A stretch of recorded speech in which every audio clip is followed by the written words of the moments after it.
अस्सलाम वालेकुम। वैसे तो सुबह के 4 बज रहे हैं और मैं चलती हूँ अपने घर के दरवाज़ा खोलकर रात का नज़ारा देखने के लिए। और आपके हमारे अपने प्यारे नबी सल्लल्लाहु अलैहि वसल्लम ने फरमाया कि अपनी उम्मत के लिए दुआ फरमाई कि हमारे लिए सुबह के वक्त बरकत अता फरमाए। तो इसलिए अगर आप सुबह के 4 बजे उठ जाते हैं तो फजर से पहले उठना है तो उसकी वक्त को ये एक सिर्फ अच्छी आदत नहीं बल्कि इसमें हमें दुआ करना और कुरान की तिलावत करना और इबादत का ज़रिया बन जाता है। इंशाल्लाह ये वक्त आपके दिल को सुकून और रिज़्क़ में बरकत देता है और आपका पूरा दिन में मुतमईन और सब्र बनने का ज़रिया है। इसलिए मैं बोलती हूँ कि आप सभी भी लोग सुबह जल्दी उठने का मामूल बना लें और अल्लाह ताला का शुक्रिया अदा करें और अल्लाह ताला का हर दुआ अल्लाह ताला कबूल करता है उस वक्त। और हमें आदत डालनी है कि नमाज़ पढ़ें और कुरान की तिलावत करें और सुबह का वक्त सूरह यासीन और सूरह रहमान की तिलावत करें ताकि हमें उससे पता चलता है कि हमें अल्लाह ताला किन किन चीज़ों से नेमतों से हमें नवाजा है। तो देखिए कितना अंधेरा और कितनी खामोश है। अल्लाह ताला ने दुनिया में कुरान और दुनिया को अंधेरे में बनाया है और अंधेरा को रोशन करने के लिए अल्लाह दुनिया का सूरज बनाया और सूरज अपनी रोशनी से अपनी इस दुनिया को रोशन करता है। इसी तरह हमारे दिल को रोशन करने के लिए अल्लाह ताला ने कुरान और नबी सल्लल्लाहु अलैहि वसल्लम के तरीक़े अब दिए हैं जिसे हमें फॉलो कर हमें अपनी ज़िंदगी का एक अच्छा सा ज़रिया बना है कैसे ज़िंदगी गुजारनी है। तो मैं यहाँ पे आ गई, अज़ान सुने कितनी प्यारी मीठी सी आवाज़ है। अज़ान का सुनना भी बहुत नेमत है और अल्लाह ताला ना हमारी दुआओं को कबूल करते हैं। एक-एक हमारी दुआ कबूल हो जाती है, एक-एक दुआ कबूल नहीं होती। इसका मतलब ये नहीं कि हमारी दुआ कबूल नहीं हुई। इसका मतलब कि अल्लाह भी वक्त और उस दुआ को कबूल करने का वक्त रहता है जब बताएगा। देर है मगर अल्लाह के यहाँ अंधेरा तो नहीं है। अल्लाह ताला कने सब्र करें। अल्लाह की बड़ी बहुत अज़मत है। अल्लाह बहुत आज़माने वाला है और हमारी आज़माइश होती है कि अल्लाह हमारी दुआओं को आज़माता है, दुआओं से भी आज़माता है। तो मैं यहाँ आ गई थी, नमाज़ का वक्त हो गया था नमाज़ पढ़ने के लिए, अज़ान भी हो गई थी फ़जर की। कोशिश करें कि फ़जर की नमाज़ पढ़ें और उसके बाद नमाज़ मैंने तिलावत वग़ैरह नहीं की थी। यहाँ पे आपको दिखा रही हूँ कि किस तरह अल्लाह ताला सूरज के ज़रिए हमारी दुनिया को रोशन करता है, कैसे धीरे-धीरे से वो रोशनी काले आसमान को नीला आसमान में तब्दील हो जाता है और अल्लाह ताला रोशन कर देता है। इसी तरह हमारी ज़िंदगी में भी अल्लाह ताला की हर इबादत और ज़िक्र हमारे दिल को रोशन करती है। धीरे-धीरे से काला दाग अपने दिल से मिटाया जाता है कि अल्लाह का ज़िक्र करके। इसी तरह दुनिया में भी हमें देखने के लिए अल्लाह की कुदरत देखने के लिए, अल्लाह की शान देखने के लिए छोटे-छोटे नज़ारे ही काफ़ी रहते हैं कि हमें पता चलता है कि अल्लाह कैसे इन सब चीज़ों को बनाया है। उसमें भी हमें अल्लाह की बड़ाई करनी है। तो हम अल्लाह का ज़िक्र और शुक्र करते रहने से अल्लाह हमारे करीब होता है। इसी तरह दुनिया में और ये सुबह की ठंडी-ठंडी हवा और सुबह की चहचहाट जो चिड़िया रहती हैं, दिन में तो ये पॉसिबल नहीं रहता कि ये आवाज़ें सुन सकें, नहीं तो हमें कहाँ से आज बहुत ट्रैफ़िक और अब पहले बहुत ज़्यादा आती थी। किसको ये आवाज़ सुनना पसंद है, किसे-किसे नहीं। मुझे अगर मेरा वीडियो आपको अच्छा लगा तो लाइक करना और सब्सक्राइब ज़रूर कर देना। तो मैं यहाँ अंदर आ गई, फिर ज़रा थोड़ी देर बाहर करके कितना अच्छी ठंडी और आप जो हवा रहती है ना बहुत अच्छी रहती है। तो चलिए अंदर चलते हैं। अंदर जाकर मैंने अभी तिलावत नहीं की थी, मैंने सुबह के अज़कार भी करने हैं। तो मैंने अभी जो कुरान में हर सुबह मैं कुरान को एक रुकू या 1-2 पेज पढ़ती हूँ और उसका मीनिंग भी पढ़ती हूँ, क्योंकि मीनिंग पढ़ने से हमें पता भी चलता है कि अल्लाह ताला ने कुरान में क्या फ़रमाया है, क्या नहीं। तो हमें ज़रूर कोशिश करनी चाहिए कि हमें कुरान को समझकर और ध्यान से पढ़ें, ताकि हमें अल्लाह की हर हुक्म और अल्लाह की हर बात हमारे ज़हन में, दिल में बैठ जाए, ताकि हमें उस पर चलना आसान हो जाता है। तो कोशिश करें कि कुरान को समझें, क्योंकि समझने से हमें बहुत सारी चीज़ें मिलती हैं। मैं ऐसे ही तजवीद से अभी पढ़ लेती हूँ, नाज़िरा कुरान भी पढ़ लेती हूँ। तो अभी मैं आ जाती हूँ सुबह का एक अच्छी सी डिटॉक्स वाटर टी बनाने के लिए। तो मैं यहाँ ज़्यादा कुछ भी ऐड नहीं करती। मैंने यहाँ पे 2 टीस्पून मैंने ज़ीरा डाला है और गर्म पानी में डालकर अच्छे से बॉईल कर लूँगी, और थोड़ी सी दालचीनी डालकर भी इसे बॉईल कर लूँगी।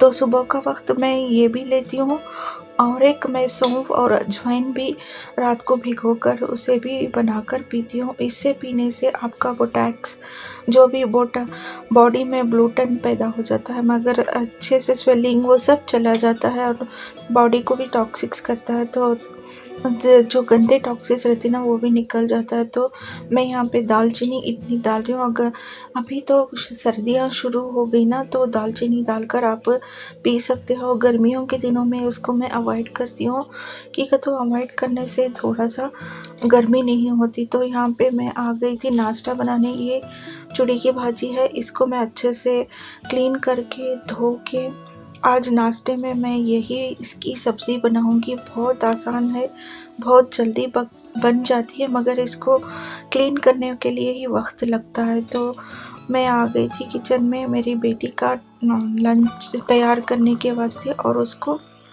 ये भी मेरा वाटर भी अच्छे तब तक पक गया था। तो वो भी मैं इसको लेने के बाद मेरी बेटी का मैं लंच और सब बनाऊंगी। तो ये पीने के बाद मैं फिर से रोटी बनानी, उसको वाइट रोटी चाहिए थी, तो मैंने वाइट रोटी बना दी। और उसके साथ उसको मैंने कल ग्रेवी बनाई थी, मटन ग्रेवी, तो उसके साथ वो लेगी। उसको सब्ज़ी पसंद नहीं है। और यहाँ मैंने कुछ चॉपिंग भी करके रखी है, और कोकोनट को भी मैंने निकाल के रख दिया है।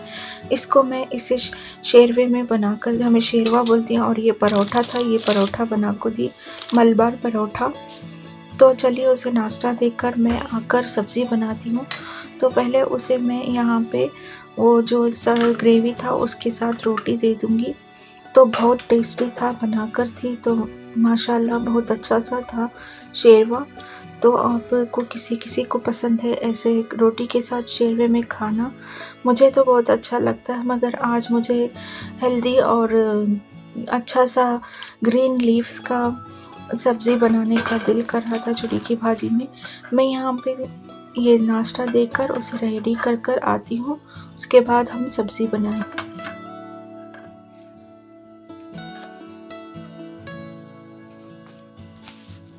पे मैंने सरसों का तेल लिया है, 2 टेबल स्पून डाली हूँ। थोड़ा सा तेल अच्छा इसको गरम कर धुआंधार बना लें। जितना पकता है उतना अच्छा टेस्टी आता है। थोड़ी सी सरसों मैंने राई डाली है, राई को क्रैकल होने के बाद मैंने करी पत्ता, करी लीव्स डाली है। इसके बाद अच्छे से इसको क्रैकल होने दें, अच्छे से तल जाएं तो इसकी खुशबू अच्छी रहती है। उसके बाद मैंने इसमें प्याज को शामिल करना है। मैंने चॉप करके लंबा लंबा सा काट कर रखी थी प्याज को, और उसके साथ हरी मिर्ची मैंने जुलियन कट करके डाला है। तो अब हम इसमें शामिल कर देंगे प्याज। तो प्याज को थोड़ा सा अच्छे से सॉफ्ट होने तक हमें पका लेना है। इसके बाद हमें डालना, इसे अच्छे से मिक्स कर लेती हूँ। थोड़ा सा अच्छे से इसकी ये सॉफ्ट हो जाना प्याज से, बहुत टेस्टी बनती है। अगर आप ये भाजी वगैरह नहीं खाते ना, तो ऐसा बना के खाओ, बहुत टेस्ट है। और मिठास भी, प्याज की मिठास है ना, बहुत अच्छी दिखती है और भाजी के साथ मस्त रहते हैं। मैं हमेशा इसे बनाते रहती हूँ, क्योंकि अच्छी हेल्दी भी चीज़ है ये। तो प्याज को अच्छे से मिक्स कर तेल में हमें इसे अच्छे से पका लेंगे। ये देखो, ये सॉफ्ट हो जाना ऐसा। इसका थोड़ा सा पिंक कलर का इससे डिफरेंस आता प्याज पकते रही तो मैं टेस्ट के अकॉर्डिंग यहाँ पे नमक शामिल कर रही हूँ, और उस तुमना टेस्ट कितना होना नमक उतना डालो। एक तो ये तासीर में मीठी रहती है ना, भाजी और प्याज भी थोड़ा मीठा रहता। थोड़ा नमक आपको टेस्ट के अकॉर्डिंग डाल लियो, नहीं तो भी चलता, तो मैं फीका भी खाती हूँ तो उससे भी बराबर होता। इसके बाद मैं यहाँ पे ये देखो ये अच्छे से पिंक हो गई है। अच्छा पिंक हो जाने के बाद मैं इसमें कोकोनट को कद्दूकस करके डालती हूँ, उससे भी टेस्ट बहुत अच्छा आता। देखो मैं यहाँ कोकोनट का कद्दूकस कर ली थी पूरा। मैं आधा थोड़ा नारियल लेको हूँ, उसमें पीस आती ना, हाफ नारियल में हाफ, उस हाफ को भी हाफ करके डाले तो भी चलता। कोकोनट डालो, इससे भी टेस्ट बहुत अच्छा रहता। अगर तुम्हारे पास कच्चा नारियल नहीं है तो तुम्हें डेसिकेटेड कोकोनट भी यूज़ कर सकती, उससे भी बहुत टेस्टी आता। और इसमें धनिया पाउडर जाता, धनिया हरा धनिया नहीं जाता, तो मैं धनिया पाउडर डालती हूँ, तो ये भी बहुत टेस्टी बनता। इसमें इसकी एक जो मिठास और टेस्ट सब मिलकर बहुत अच्छी सी भाजी बन जाती है। तो इसे थोड़ा पकने देती हूँ मसालों को, बाद में हमें भाजी को कट कर डालेंगे। तो भाजी यहाँ मेरी मसाला अच्छे से भुनना है ताकि इसकी स्मेल चले जाना। कच्ची स्मेल रहती ना प्याज में और धनिया के पाउडर में भी थोड़ी थोड़ी कच्ची स्मेल रहती है, तो उसे भी हमें एक ज़रा पकने के वास्ते रख डालना। और एक मैं भाजी भी बनाती हूँ, उसमें एग अंडा डालकर या मूंग दाल डालकर बनाती हूँ, तो वो भी अच्छी रहती है। तो यहाँ पे मैं भाजी को कट कर को डाल रही हूँ। मैं छुड़ाई थी लीव्स के जैसा मगर इसे थोड़ा और भी कट कर ले रही हूँ। तो इसे पूरा डालने के बाद हमें अच्छे से ढक को पका डालना। अब यहाँ पे तुम ना वो भरा भरा सा दिख रहा रहेगा, मेरी जो पतीला है भर गया, अब कैसे मिक्स करना है, ऐसा नहीं, नीचे से वो नरम हो जाती है और नरम होने के बाद तुम ना पकने का बराबर रहता। अच्छा सा पकने के मुँह से ढक को पकाना। देखो ऐसा डालते रहे तो अंदर चले आती, भाजी पक जाती है, नहीं कर को नहीं, हमें ऐसा अंदर पकते रहती वो बारीक, और उसका गलने का प्रोसेस भी होते रहता। तो पकने के बाद मिलती हूँ मैं सर्विंग में। इसकी प्लेट नहीं बताई, तो जैसा पकी मैं वैसा बता डाली, और उसे हमें ढक डालेंगे एक 10 मिनट के वास्ते स्लो फ्लेम पर। पकाने के बाद हमें इसे मिक्स करेंगे थोड़ी देर पकाई में। इसके बाद नीचे वाली ऊपर आएगी, ऊपर वाली नीचे जाएगी, तो वो मिक्स होकर थोड़ी ही बनती है, ज़्यादा नहीं बनती। ये भरी भरी सी लग रही है बताज। अगर तुम्हें यहाँ तक मेरा वीडियो देखी और आपको मेरी रेसिपी अच्छी लगती है, मेरा व्लॉग अच्छा लगता है, तो लाइक करना और शेयर करना, और सब्सक्राइब नहीं कर रहे तो प्लीज़ सब्सक्राइब कर लेना। आप लोगों का बहुत सपोर्ट है, बहुत मैं यहाँ तक आने के लिए भी आप ही लोगों का सपोर्ट है। तो थैंक्स फॉर यहाँ तक वॉच करने के लिए। और मिलती हूँ मैं आपको नेक्स्ट व्लॉग में अच्छे से।